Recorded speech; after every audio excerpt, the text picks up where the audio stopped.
Bonjour, bienvenue dans la série sur la physique des particules. Alors dans notre cas, H0i, H0in est fonction de, c'est l'hamiltonien, fonction de A-in, P-in, J, calculé en J égale 0. Et Hi de t s'annule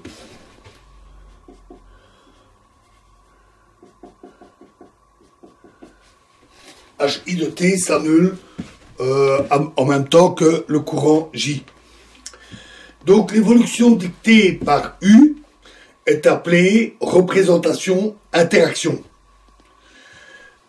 Hi dépend du temps, aussi bien à travers le courant J qu'à travers A-in et P-in. Donc la résolution de l'équation différentielle, même si l'équation est assez simple, sa résolution n'est pas triviale, mais on peut la résoudre en partant de l'équation intégrale et par itération. Donc la forme intégrale est U de t égale I, l'identité, moins petit i, fois l'intégrale de moins l'infini à t de tt1 hi de t1 ut1.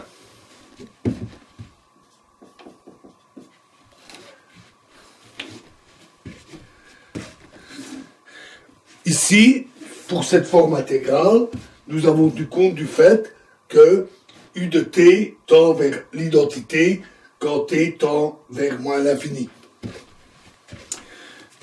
Ce qui nous donne directement la bonne solution. Alors, on utilise la même forme intégrale pour ut1, etc., etc. Et donc, par itération, on trouve que U de t est égal à I, l'identité, moins petit i, fois l'intégrale de moins l'infini à t de dt fois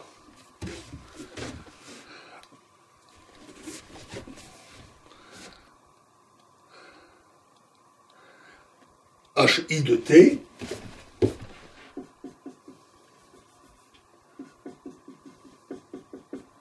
plus l'intégrale, donc plus moins i au carré, fois l'intégrale de moins l'infini à t de dt1, fois l'intégrale de moins l'infini à t1 de dt2,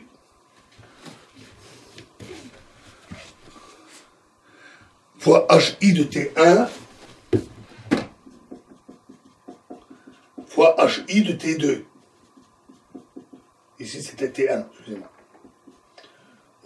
On met dt1 pour garder les mêmes notations. Plus, etc., moins i exposant n, l'intégrale, toutes les intégrales jusqu'à moins l'infini de t jusqu'à tn-1, dtn fois hi t1 jusqu'à hi tn-1.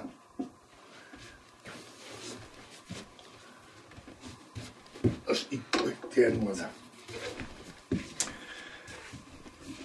Donc, on obtient ainsi une forme qui n'est pas des plus faciles à manipuler parce que les bandes d'intégration varient pour chaque intégrale.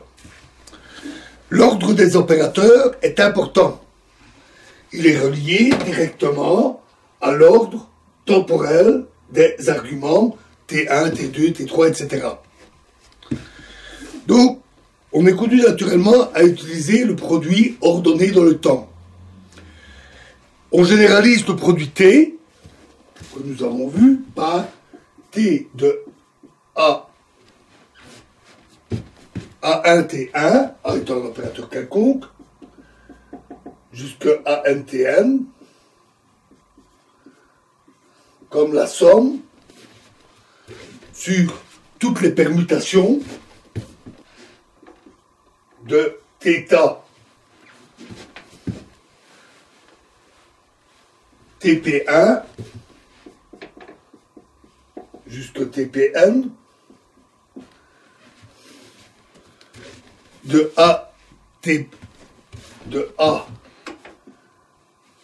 P1 fois TP1, etc. jusqu'à APN TPM.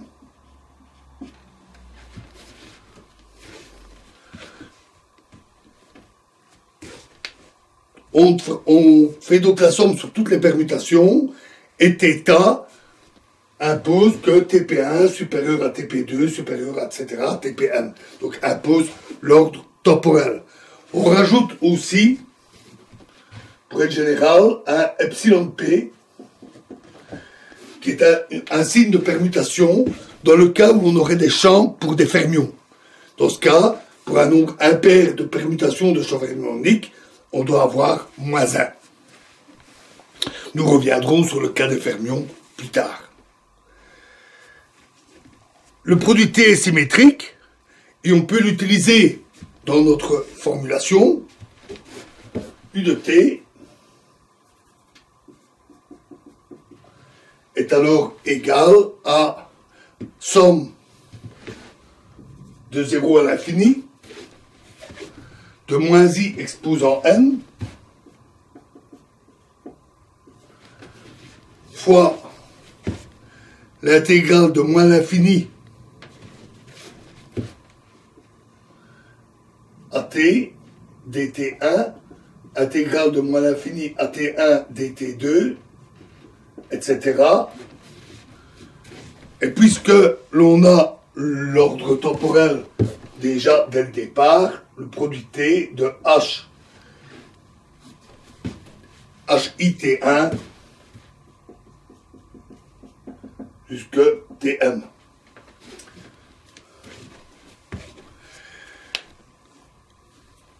On profite de la propriété de l'ordre temporel du produit T pour réécrire, pour avoir la même expression, et il suffit de remplacer dans les intégrations moins l'infini à T dans toutes les intégrales.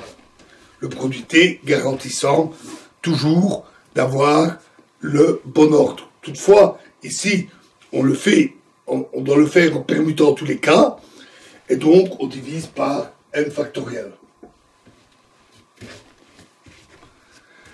Et donc, ceci n'est rien d'autre que la forme d'écriture d'une exponentielle, et c'est donc le produit T de l'exponentielle de moins I,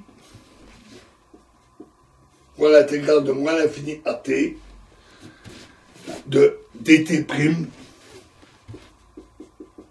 HI, T'.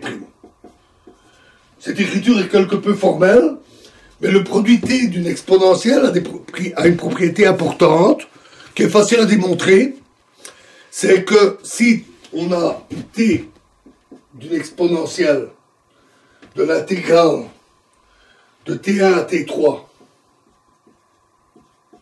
de dt, un opérateur O de T, alors c'est égal au produit T de l'exponentielle de T1 à T2 dt O de T fois le produit T de l'exponentielle de T2 à T3 du même résultat. On peut donc découper l'intégrale en plusieurs morceaux facilement. Enfin, on définit la matrice S, qui est l'évolution de moins l'infini à plus l'infini, avec l'interaction entre les deux, comme la limite, quand t tend vers l'infini de U de t, et qui est donc égale à t de l'exponentielle de moins I de l'intégrale de moins l'infini à plus l'infini de dt' HI t'.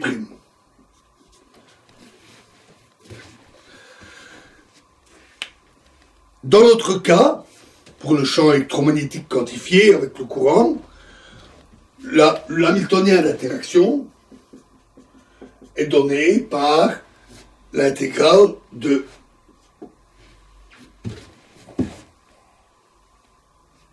J de x A in de x d cube x. Et donc, on place ça dans l'intégrale et on obtient la forme recherchée. Notons que dans un tel produit, la seule référence, donc on obtient une intégrale, moins i intégrale de dx4 à in j de x à in de x. Donc on obtient une intégrale covariante. La seule référence à un temps explicite, donc qui dépend du repère, c'est le produit t.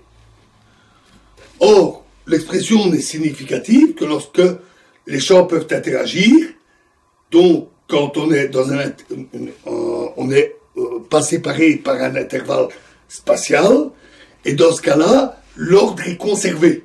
L'ordre du temps est conservé en relativité. Et donc, le produit T garde la même forme lors d'un changement de repère, ce qui garantit que l'expression complète est covariante.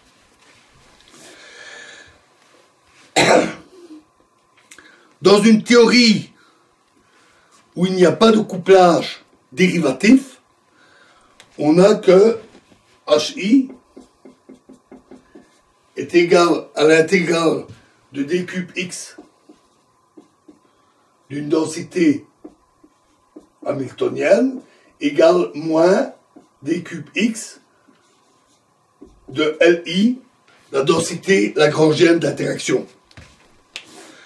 Et donc, on obtient la forme finale de notre matrice S, c'est T exponentielle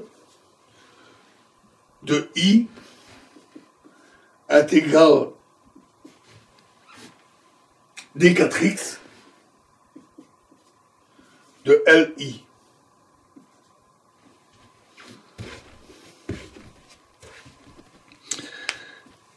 Notons que la formulation est covariante, mais cela n'exclut pas nécessairement l'existence de singularités à temps égal, singularités qui peuvent même être non covariantes, et ça sera traité beaucoup plus tard dans la théorie de la renormalisation. Alors maintenant, on veut comparer ceci aux résultats que nous avons obtenus précédemment. La différence entre les deux devrait normalement être juste une phase, éventuellement une phase inobservable. Donc ça, nous verrons ça dans la prochaine vidéo. Nous allons donner une démonstration relativement simple, pas courte, mais simple, heuristique. Vous comblerez éventuellement pour la rendre plus rigoureuse si vous le souhaitez. Et cette démonstration est d'ailleurs reliée à un théorème extrêmement important, très important, le théorème de Wick, que nous verrons juste après. Je vous remercie.